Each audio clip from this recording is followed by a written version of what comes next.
Karabaw doon. Buang nagtago na siya. Oh. Kasi video ko si biglang tumakbo doon. And daan namin ako niya. Malapit lang siya. Parang uulan siya today. Ayan ang galaon. May karabaw doon na.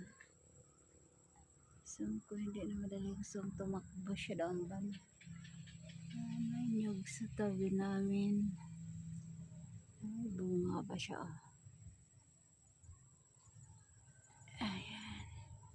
Di siya umulan. Mabuhay yung tanim ko.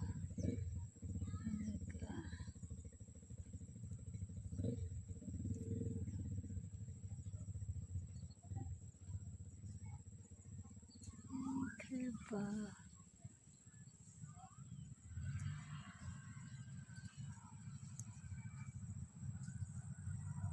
daanan lang, malapit lang yan dito.